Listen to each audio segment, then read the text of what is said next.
بسم اللہ الرحمن الرحیم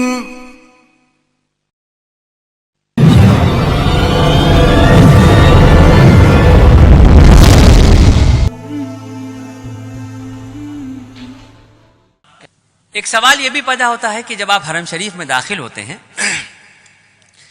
تو یہ طواف اللہ پاک کیوں کرواتے ہیں؟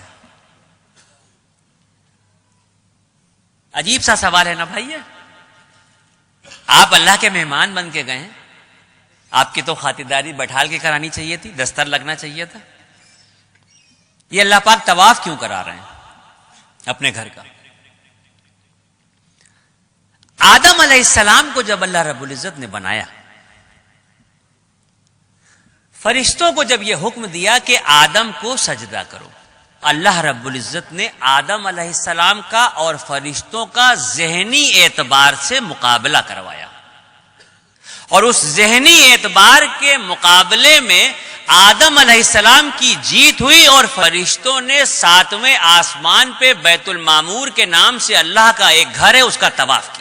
جب اس کا طواف کیا تو اللہ رب العزت کو یہ ادا بہت پسند آئی، اور اسی وقت جبرائیل علیہ السلام کو یہ حکم دیا گیا کہ آدم کو لے کے زمین پہ جاؤ اور بیت المعمور کے ٹھیک نیچے روئے زمین پر میرے ایک گھر کی تعمیر کرو، تاکہ میرے بندے اگر مجھ سے اپنے عشق کا اظہار کرنا چاہیں یا اپنی کسی غلطی کا کفارہ دینا چاہیں تو میرے گھر کا طواف کریں. اگر مجھ سے اپنے عشق کا اظہار کرنا چاہیں یا اپنی کسی غلطی کا کفارہ دینا چاہیں تو میرے اس گھر کا طواف کریں. اور سن لیجئے، ہم جو اللہ کی اشرف المخلوق ہیں، ہماری جب تک سانس چل رہی ہے آپشن کھلے ہوئے ہیں ہمارے سامنے. ہم زندگی میں جتنی بار چاہیں مکہ شریف جائیں، جتنی بار چاہیں حرم شریف جائیں، اور جتنا چاہیں اتنا طواف کریں. لیکن وہ جو بیت المعمور کے نام سے اللہ کا گھر ہے جس کے فرشتے صرف طواف کرتے ہیں، تو 70,000 فرشتے روز اس گھر کا طواف کرتے ہیں، اور ایک بار جو فرشتہ طواف کر رہا ہے قیامت تک اس کا دوبارہ نمبر نہیں آئے گا. اتنے فرشتے ہیں، اس درجہ طواف ہو رہا ہے کہ ایک بار جو طواف ہو رہا ہے وہ دوبارہ نہیں آئے گا. اب یہ جو زمین پہ خانہ کعبہ کی تعمیر ہوئی، تو اب تو ترقی ہو چکی ہے دنیا میں، ہر چیز آسان ہو گئی ہے. آپ گوگل پہ دیکھ سکتے ہیں، نقشہ اٹھا کے دیکھ سکتے ہیں، موبائل پہ دیکھ سکتے ہیں، کسی بھی طرح سے اگر آپ دیکھنا چاہیں آپ گوگل کے نقشے پہ جا کے دنیا کا نقشہ ڈالیے، اور دنیا کے نقشے پہ جب آپ دیکھیں گے تو پوری دنیا آپ کو گول دکھائی دے گی. یہ تو نقشے کے دیکھے بغیر بھی سب کو پتا ہے کہ دنیا گول ہے.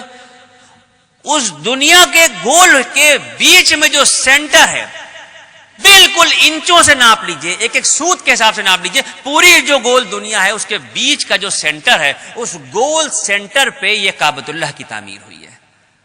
اب یہاں پر بات ختم نہیں ہوتی، یہ تو بات سمجھ میں آ گئی کہ دنیا گول ہے، اور دنیا گول ہے تو اس کے بیچ میں خانہ کعبہ ہے. یہ بات یہاں پہ ختم نہیں ہوتی. اگر سائنس یہ کہتی ہے، میں نہیں کہہ رہا ہوں، اگر سائنس یہ کہتی ہے کہ دنیا گول ہے اور گھوم رہی ہے، تو پھر میرا ایمان یہ کہتا ہے کہ مذہب و ملت کی پرواہ کیے بغیر اس دنیا کا ہر شخص کعبۃ اللہ کا طواف کر رہا ہے. اگر سائنس یہ کہہ رہی ہے کہ دنیا گول ہے اور گھوم رہی ہے، تو پھر میرا ایمان یہ کہتا ہے کہ اس دنیا پہ مذہب و ملت کی پرواہ کیے بغیر کسی بھی مذہب کا شخص ہو، ہر شخص جانے میں یا انجانے میں کعبۃ اللہ کا طواف کر رہا ہے.